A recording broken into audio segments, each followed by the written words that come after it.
Manicure ure ireo vovonjy akanjo fotsy maro be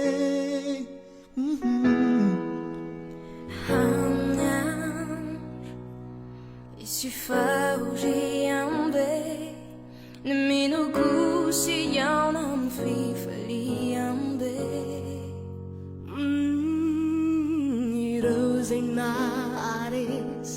le tsisy avela miala main andray ny satrobony nahitry ny fiainana ireo izay nares no mananjara amin'ny azonay izay voasoratra ny bokyny fiainana Vovozianao miarakisika iray tanjona tafita mitondram-bavaka anao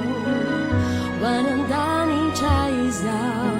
sanao vovonjianao miarakisika iray tanjona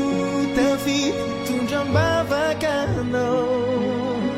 ho any andanitra izao sanao